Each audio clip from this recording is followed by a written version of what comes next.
Tandis que Muso Kokuchi, prêtre d'une secte zen, voyageait seul à travers la province de Mino, il perdit son chemin dans une région montagneuse, où il n'y avait personne pour le guider.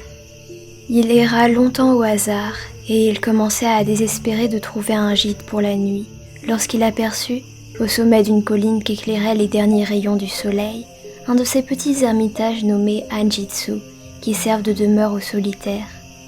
Bien que l'ermitage parût en ruine, Muso s'y dirigea vivement. Il y trouva un prêtre fort âgé, à qui il demanda l'hospitalité.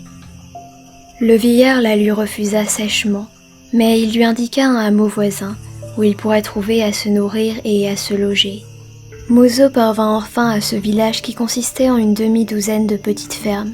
Il fut fort bien accueilli au logis du chef du village. 40 ou 50 personnes étaient assemblées dans la chambre principale lors de l'arrivée de Muso. Mais on le conduisit dans une petite pièce où il trouva de la nourriture et un lit. Comme il était très fatigué, il se coucha de bonne heure, mais un peu avant minuit, il fut éveillé par le son de pleurs venant de la pièce voisine. Peu après, les écrans de séparation furent repoussés, et un jeune homme, tenant à la main une lanterne, apparut.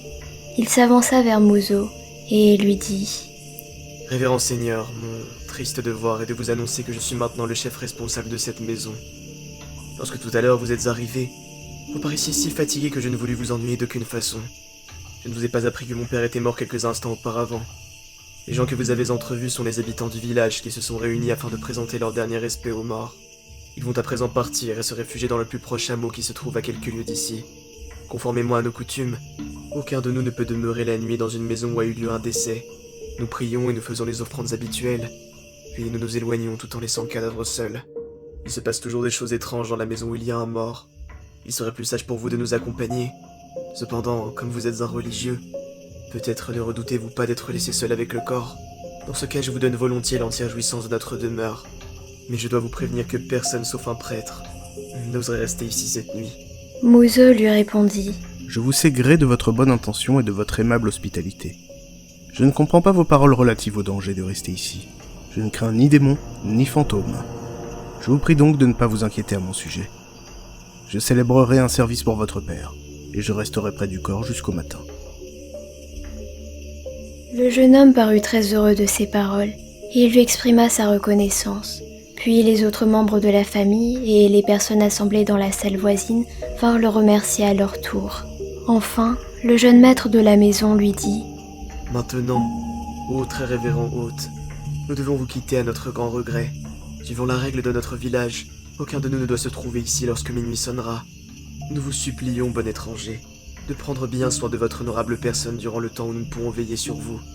Et si pendant notre absence vous voyez ou entendez quoi que ce soit d'extraordinaire, instruisez-nous à notre retour. » Tous s'en allèrent. Muso, laissé seul, se rendit dans la chambre mortuaire. Les offrandes habituelles avaient été faites et un tomio, ou petite lampe bouddhique, brûlait doucement. Le prêtre célébra le service et répéta les rites funéraires. Puis il tomba dans une profonde méditation.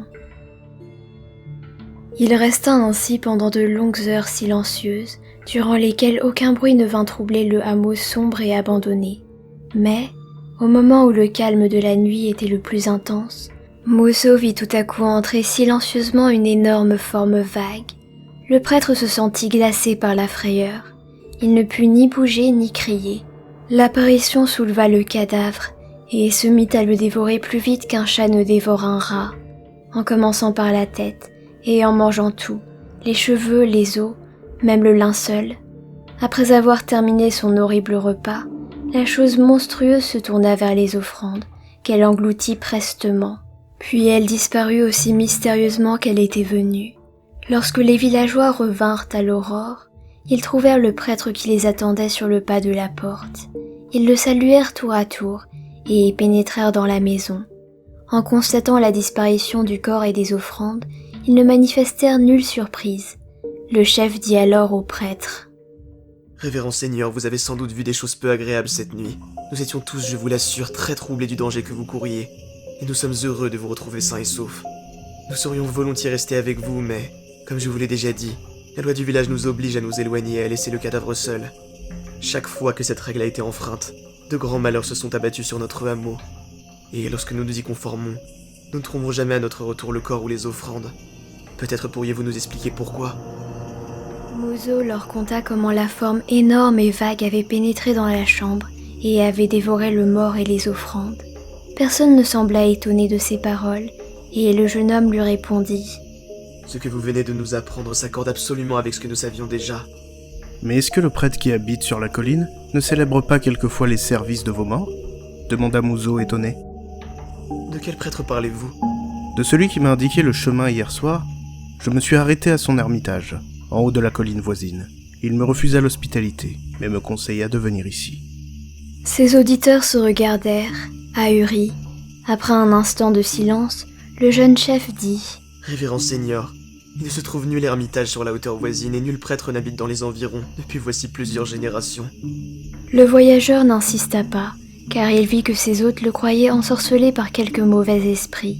Il leur demanda les renseignements nécessaires pour continuer son voyage, et il leur dit adieu. Il résolut de retourner à l'ermitage, afin de s'assurer s'il n'avait pas été victime d'une illusion. Il le retrouva sans la moindre difficulté. Cette fois, l'ermite l'invita à entrer chez lui. Lorsqu'il fut à l'intérieur de la maisonnette, le vieillard se prosterna à ses pieds, en s'écriant « Je suis honteux, terriblement honteux.